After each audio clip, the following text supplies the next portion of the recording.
All right, I think now we have David OTTO all the way from Ethiopia to discuss the Ethiopia-Tigray crisis. David, glad to have you join us. Oh, you're in London. I'm just learning. Glad to have you join us on Newsnight. Now, Feldman, the envoy, US envoy for the Horn of Africa, says Washington opposes any attempt by Tigrayan forces to enter Addis Ababa. He also says that the spread of the conflict is unacceptable. What's your sense of Feldman's statement? I think it's a very powerful statement, but it comes a little too late. This conflict has been going on since the 4th of November, and this is 1 year into the conflict. I think the UN has acted very slowly. It has allowed the conflict to degenerate to a point in which the situation has turned around. We are talking about a situation whereby the Tigray People's Liberation Forces and the Oromo Liberation Army, they're almost, close to the capital. And of course, this is an asymmetric warfare. It is most likely that some of the units are already within the capital. So the UN reaction, again, comes very late. And this is something that they should have done ages ago. And leaving it to this point is extremely disappointing. If Ethiopia falls, then the entire Africa falls. Remember, this is the host of the African headquarters, the African Union headquarters. And it is a terrible message, to send to the entire world that, the home of the African Union is collapsing. And David, I mean, you just pointed out, I was actually going to ask you what the implications are for the Horn of Africa with developments in Ethiopia. Is Ethiopia really at war with itself? That is exactly what the situation is. There is no better way to describe it than the government did a serious miscalculation. It is now engaged in a war that the enemy is within, not outside. Even though these states have some level of autonomy within the federal system. Again, this is a terrible mistake. The government called it some kind of a law enforcement exercise, that they were carrying out, but it has turned out to be a full-blown war between the Ethiopian Defense Forces and the Tigray Liberation Forces. Now, Eritrea is also involved.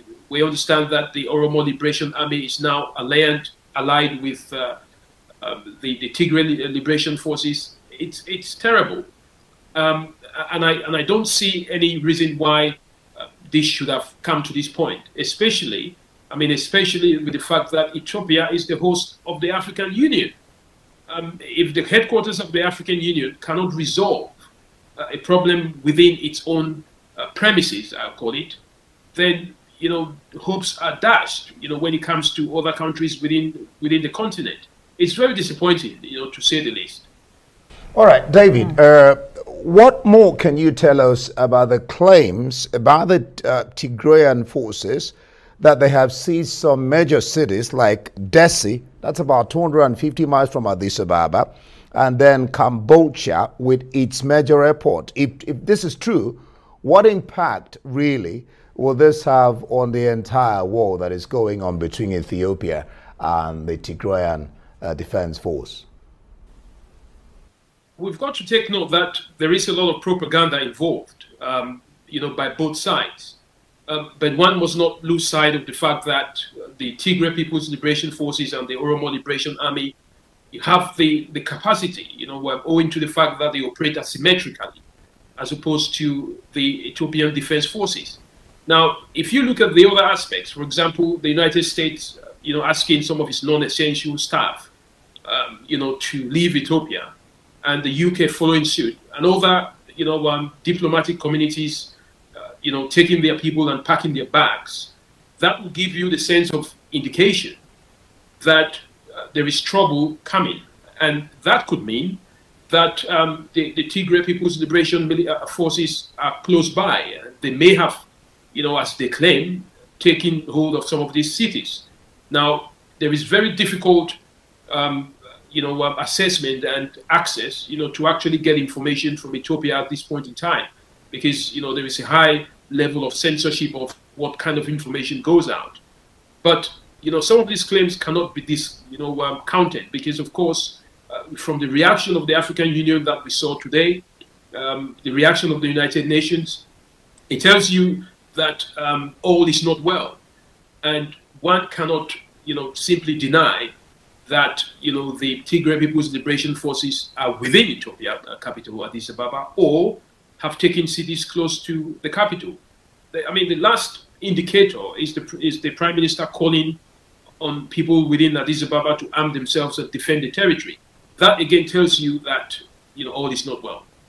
Indeed, very quickly, like in 30 seconds, if you can, is this genocidal, situation in Tigray there? And it looks like Abiy Ahmed, a Nobel Peace Prize winner, is looking away from the US and Europe, of course, looking to Turkey and China for arms. What are the implications of that? This is a geopolitical war on its own. The implications of that, friends will be created and enemies will be made. But all is not well for the capital of the African Union. We wish them well, and we wish that some sort of a negotiated settlement will be arrived at. David OTTO, thank you very much for joining us.